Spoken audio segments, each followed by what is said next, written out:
भारत के पहले राज्य की जिसका नाम है उत्तर प्रदेश। उत्तर प्रदेश में लोकसभा की 80 सीटें हैं, जिसमें कांग्रेस पार्टी के महागठबंधन इंडिया को 42 सीटें मिल सकती हैं। वहीं बीजेपी एनडीए के खाते में 30 सीटें जाती दिखाई दे रही हैं और उत्तर प्रदेश में 8 सीटें अन्य को मिल सकती हैं। वहीं बात करते हैं उत्तराखंड की। उत्तराखंड में लोकसभा की 5 सीटें हैं, जिसमें कांग्रेस गठबंधन के खाते में 2 सीटें जाती दिखाई दे रही हैं।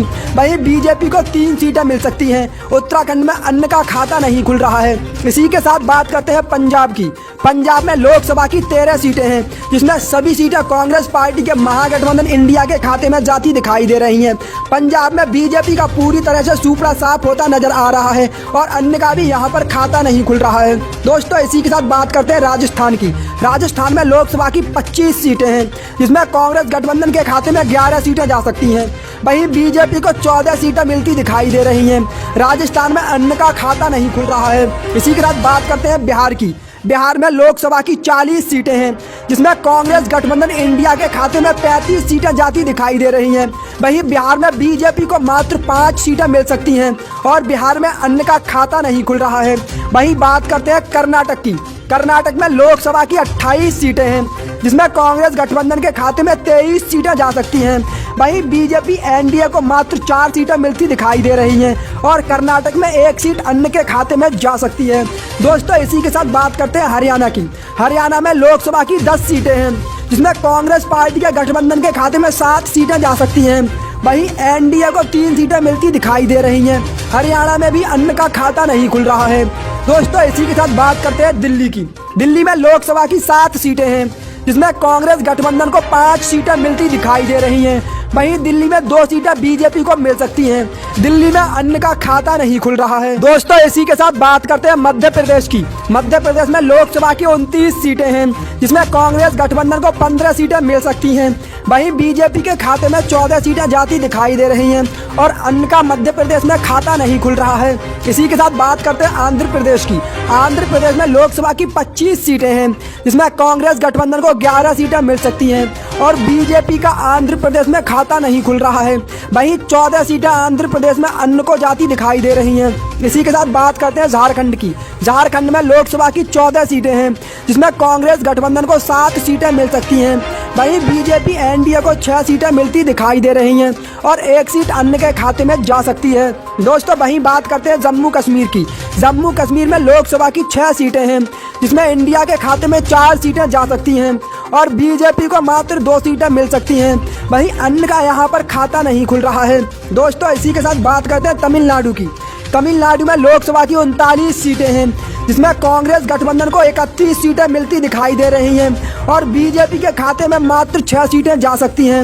वहीं 2 सीटें अन्य को मिलती दिखाई दे रही हैं। इसी के साथ बात करते हैं उड़ीसा की। उड़ीसा में लोकसभा की 21 सीटें हैं, जिसमें कांग्रेस पार्टी के गठबंधन को 10 सीटें मिलती दिखाई दे रही हैं।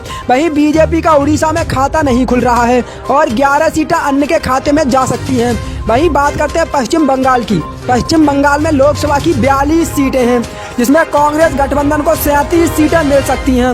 वहीं बीजेपी को मात्र 5 सीटें पश्चिम बंगाल में मिलती दिखाई दे रही हैं और पश्चिम बंगाल में अन्य का खाता नहीं खुल रहा है। इसी के साथ बात करते हैं केरल की।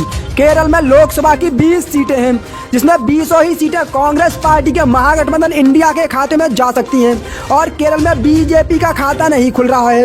वहीं अन्य को भी केरल में कोई सीट नहीं मिल रही है। इसी के साथ बात करते हैं गुजरात की। गुजरात में लोकसभा की 26 सीटें हैं, जिसमें कांग्रेस गठबंधन के खाते में 10 सीटें जा सकती हैं। वहीं बीजेपी एनडीए को 16 सीटें मिलती दिखाई दे रही हैं और अन्य का गुजरात में भी खाता नहीं खुल रहा है। वहीं बात करते हैं हिमाचल प्रदेश की।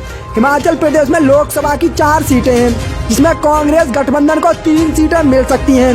वहीं बीजेपी को मात्र 1 सीट मिलती दिखाई दे रही है। हिमाचल प्रदेश में अन्य का सुपड़ा साफ होता नजर आ रहा है।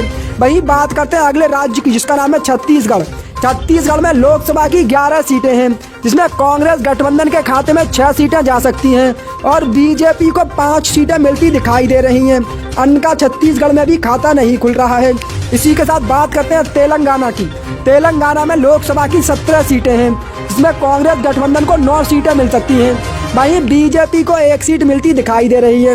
तेलंगाना में 7 सीट ओवैसी की पार्टी AIMIM और बीआरएस के खाते में जाती दिखाई दे रही है। दोस्तों इसी के साथ बात करते हैं अगले राज्य की, जिसका नाम है महाराष्ट्र। महाराष्ट्र में लोकसभा की 48 सीटें हैं, जिसमें कांग्रेस गठबंधन के खाते में 31 सीटें जा सकती हैं और बीजेपी को 17 सीटें मिलती दिखाई दे रही हैं।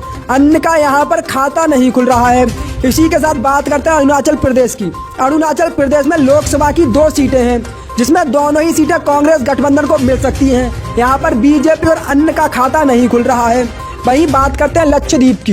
लक्षद्वीप में लोकसभा की 1 सीट है, जो कि बीजेपी के खाते में जाती दिखाई दे रही है। यहाँ पर कांग्रेस और अन्य का खाता नहीं खुल रहा है। इसी के साथ बात करते हैं मणिपुर की। मणिपुर में लोकसभा की 2 सीटें हैं और दोनों ही सीटें कांग्रेस गठबंधन को मिलती दिखाई दे रही हैं। यहाँ पर बीजेपी और अन्य का खाता नहीं खुल रहा है।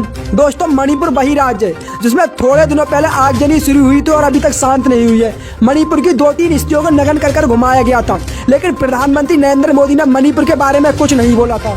वहीं बात करते हैं अगले राज्य की, जिसका नाम है त्रिपुरा। त्रिपुरा में लोकसभा की 2 सीटें हैं, जिसमें 1 सीट कांग्रेस गठबंधन को मिल सकती है, वहीं 1 सीट बीजेपी को मिलती दिखाई दे रही है। यहाँ पर अन्य का खाता नहीं खुल रहा है। इसी के साथ बात करते हैं मेघालय की। मेघालय में लोकसभा की 1 सीट है, जो कि बीजेपी के खाते में जा सकती है। यहाँ पर कांग्रेस पार्टी और अन्य का खाता नहीं खुल रहा है। इसी के साथ बात करते हैं गोवा की। गोवा में लोकसभा की 2 सीटें हैं, जिसमें दोनों ही सीटें बीजेपी एनडीए को मिलती दिखाई दे रही हैं। गोवा में कांग्रेस पार्टी का सुपड़ा साफ होता नजर आ रहा है और अन्य का भी यहां पर खाता नहीं खुल रहा है। इसी के साथ बात करते हैं नागालैंड की। नागालैंड में लोकसभा की 1 सीट है, जो कि कांग्रेस पार्टी के महागठबंधन के खाते में जाती दिखाई दे रही है। नागालैंड में बीजेपी और अन्य का खाता नहीं खुल रहा है। तो दोस्तों ये था लोकसभा चुनाव 2024 का महासर्वे सटीक ओपिनियन पोल। इसके जो आंकड़े निकल कर आए वो आपको बताने वाले हैं। दोस्तों आपको बता दें 2024 के लोकसभा चुनाव में कांग्रेस पार्टी के महागठबंधन इंडिया को 310 सीटें मिल सकती हैं। वहीं बीजेपी एनडीए को 200 सीटें मिलती दिखाई दे रही हैं और अन्य पार्टियों को 33 सीटें मिल सकती हैं। दोस्तों आपको बता दें भारत में लोकसभा की 543 सीटें हैं और किसी भी पार्टी को अपनी सरकार बनाने के लिए 272 सीटें जीतने की जरूरत होती है। जो पार्टी लोकसभा चुनाव में 272 सीटें जीतती है वह अपनी सरकार बनाती है और हमारे ओपिनियन पोल के अनुसार कांग्रेस पार्टी का महागठबंधन इंडिया 310 सीटें जीतकर फिर चंद बहुमत से 2024 में अपनी सरकार बनाने जा रही है। लेकिन दोस्तों आपको बता दें भारत में इस समय ईवीएम को बैन कराने की मांग चल रही है, जिसको लेकर भारत के सुप्रीम कोर्ट के तमाम वकीलों ने मोर्चा खोल रखा है और सुप्रीम कोर्ट के वकील ईवीएम को बंद कराने की मांग कर रहे हैं और 2024 का लोकसभा चुनाव बैलेट पेपर से कराने की मांग भी कर रहे हैं। अगर दोस्तों आप भी चाहते हैं कि 2024 का लोकसभा चुनाव ईवीएम से ना हो बैलेट पेपर से हो, तो हमारी वीडियो को दिल से लाइक करें।